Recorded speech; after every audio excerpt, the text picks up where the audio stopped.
తాకట్టులో ఉన్న బంగారాన్ని విడిపించి ఆ రోజున్న మార్కెట్ ధర కట్టి మిగిలిన డబ్బును మీకు అందిస్తుంది కొమ్మూరి గోల్డ్. నమస్కారం ముల్లపూడి గారు. నమస్కారం ముఖేష్ అంబానీ గారు. ముఖ్యంగా ఆగస్టు 12వ తేదీన సూర్యగ్రహణం ఉంది అని చెప్పి చెప్తా ఉన్నారు. సో ఇట్లా గ్రహణాలు వచ్చినప్పుడు బంగారం ధరలో కూడా ఏమైనా మార్పులు వస్తాయంటారా?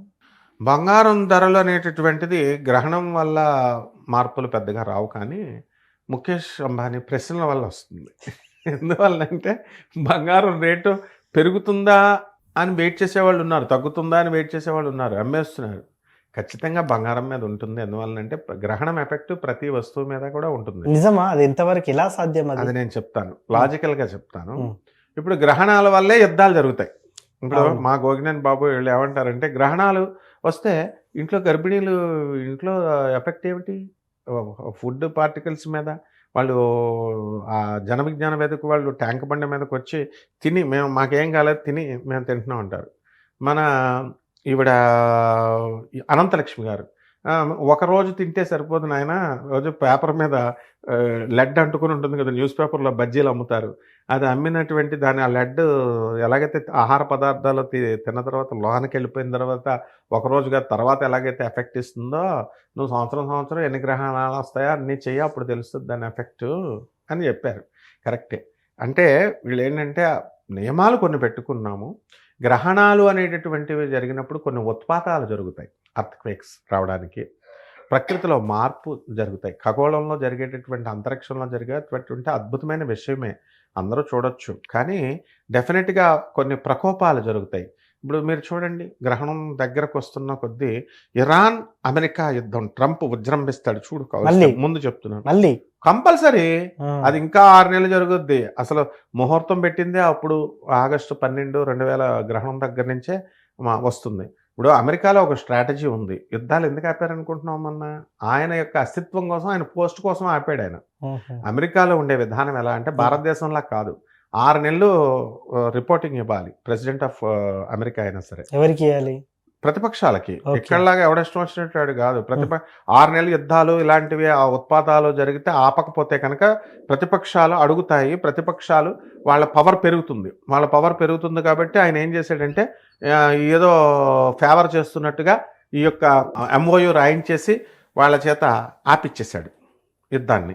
ఆ తర్వాత మళ్ళీ 6 months మీటింగ్ అయిపోయింది, రివ్యూ మీటింగ్. క్రైమ్ మీటింగ్స్ ఎలాగైతే జరుగుతాయో మనకి, క్రైమ్ రివ్యూ మీటింగ్స్ పోలీస్ డిపార్ట్మెంట్లో ఎస్పీలు, కమిషనర్లు, ఎస్ఐలు, సిఐలు అందరినీ పిలిచి, డీసీపీలు వీళ్ళంతా కూడా ఆ రకంగా జరుగుతుంది.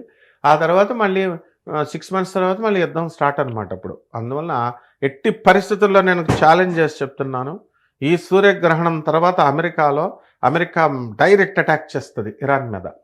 ఇరాన్, ఇజ్రాయెల్, అమెరికా ట్రయాంగిల్ యుద్ధం. గెలిచేది ఎప్పటికీ అమెరికానే ఉంటుంది. ఆర్థిక మూలాల మీద కొట్టడానికే. అది బొక్క పడేది ఎవరికైనా అడగాల, ఇండియాకు బొక్క పడుతుంది. అంతేనా? ఎవరు ఎక్కడ యుద్ధాలు చేసినా బొక్క పడేది భారతదేశానికి. ఎందువలన అంటే రేట్లు పెరుగుతాయి అన్నమాట. అన్ని కూడా తినుబండారాలు. ఇప్పుడు వాళ్ళ మీద బాంబులు వేసుకున్నారు, దుబాయ్ మీద ఇరాన్ కూడా వేసుకున్నాడు. పెట్రోల్ రేటు పెరిగిందా లేదా? ఇండియాలో పెరిగిందా లేదా? బయట దేశాలు వదిలేయండి. అలాగే బంగారం రేటు తగ్గిందా లేదా? స్టాక్ మార్కెట్ తగ్గిందా లేదా? భారతదేశం వరల్డ్లోనే 3rd సూపర్ స్టార్గా ఎదుగుతోంది ఎకనామిక్ రంగంలో. ప్రగతిశీల ప్రయోజక తత్వం, ప్రోగ్రెస్ యూటిలైజేషన్ థీరీతో ముందుకు వస్తుంది. 1950లో ఇచ్చినటువంటి ప్రౌడ్ థీరీని కనుక అప్పటి ప్రధానులు కనుక ఇంప్లిమెంట్ ఇండియాలో చేసుండుంటే ఈ రోజున భారతదేశంలో రెసెషన్ లేదు. ట్రంప్ అమలు చేశాడు అమెరికాలో.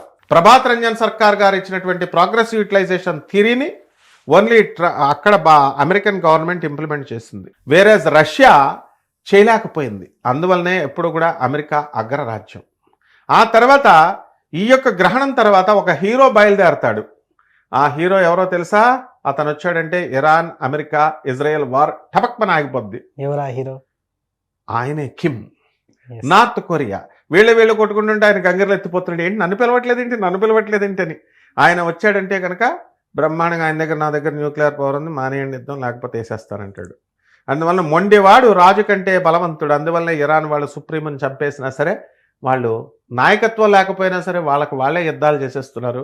బ్రహ్మాండంగా అమెరికాని ఇది చేస్తున్నారు. ఇరాన్ ఎంత కట్టడి చేయాలన్నా ఇరాన్ని అమెరికా చేయలేకపోయింది. స్ట్రైట్ ఆఫ్ హార్మోజ్ దగ్గర మొత్తం పెట్రోల్ వాహనాలు చెకింగ్ ఇవన్నీ వెళ్లకుండా ఇరాన్ ఆపగలిగింది. ఏదో అమెరికా ఇప్పుడు కొంచెం దాని మీద కొంచెం ఆధిపత్యం తెచ్చుకుంది. అయినప్పటికీ కూడా అమెరికా ఆపగలుగుతుందా?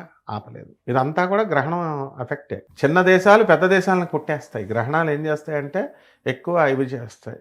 ఇప్పుడు మనకి మామూలుగా ఇప్పుడు ఈ గ్రహణాల వల్ల ఎఫెక్ట్ ఏంటంటే, గ్రహణాల్లో వల్ల ఎఫెక్ట్ అడిగేటటువంటి ఈ నాస్తికులంతా కూడా ఒక ఆన్సర్ చెప్పాలి మనకి. ఎన్ని సోలార్ కూడా సిస్టమ్స్ ఉన్నాయి? 3200 సోలార్ సిస్టమ్స్ ఉన్నాయి. 3 × 10⁻11 సోలార్ సిస్టమ్స్ ఉన్నాయి. మరి ఆ గ్రహాలన్నీ కూడా వీళ్ళేదో చూసేసినట్టు, ఈ భూమి ఒకటే ఉన్నట్టు, దగ్గరున్నట్టు, ఈ భూమి గురించి చెప్పేసినట్టు చెప్పేస్తున్నారు. శుక్రయానికి వెళుతున్నాము, చంద్రయానికి వెళుతున్నాము, ఏ గ్రహము ఎంత స్పీడ్తో వెళుతున్నామో ఆ స్పీడ్ని, ఆ వెలాసిటీని దేంతో కొలుస్తున్నామో వీళ్ళు చెప్పాలి. దాని మ్యాగ్నిట్యూడ్ మనం చెప్తాం, యూనిట్స్ చెప్పాలి. నేను మొదటి నుంచి చెప్తున్నాను. అందువల్ల ఆ నాసా లైవ్ రిపోర్ట్స్, ఆ నాసా వాళ్ళ ఆ ప్లాట్ఫారం మీద చేసేటటువంటి ఉద్యోగం చేసే వాళ్ళు మాత్రమే చెప్తారు. మామూలు సాఫ్ట్వేర్ ఇంజనీర్లు, మామూలు వాళ్ళకి తెలియదు కదా.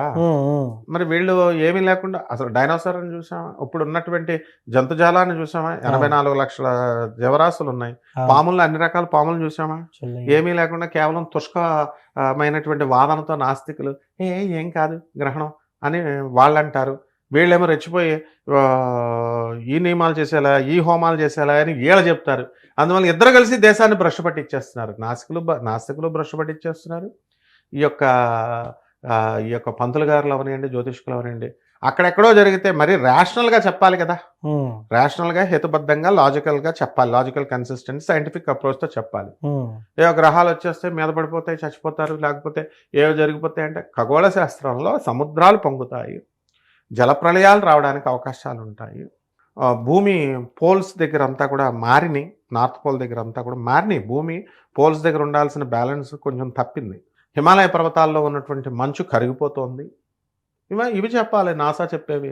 అవి చెప్పకుండా గోళ్ళు గిల్లుకోకూడదు, ఇంట్లో ఆ గర్భిణి అటు ఇటు నడవకూడదు, అసలు చూసేస్తే మహాప్రమాదం, ఈ రాశి వాళ్ళ చచ్చిపోతారు, ఈ రాశి వాళ్ళ కడుపులో వచ్చేసి, what is all this non sense. అందుకే పాపం జన విజ్ఞానం మీదకి వాళ్ళు వీళ్ళని కరెక్ట్ చేయడానికి వాళ్ళ అవసరం, వాళ్ళని ప్రశ్నించడానికి జ్యోతిష్కులు కూడా అవసరం. ఎగ్జాగరేషన్స్ చేయకూడదు అనవసరంగా. కాబట్టి మొత్తం మీద ఈ రాశి ఎఫెక్ట్, ఈ గ్రహణం ఎఫెక్ట్ ఉంటుందండి భారతదేశం మీద. సో మొత్తానికి ఒక గ్రహణం కారణంగా రాసుల వారికి ఎలా ఉండబోతుంది, నిజంగానే రేట్లు పెరుగుతాయి అంటే పెరుగుతాయి. నిజంగా గ్రహణం అనేది అంతటి మార్పు తీసుకొస్తుందని చెప్పారు. థ్యాంక్ యూ గురుగారు. ధన్యవాదాలండి.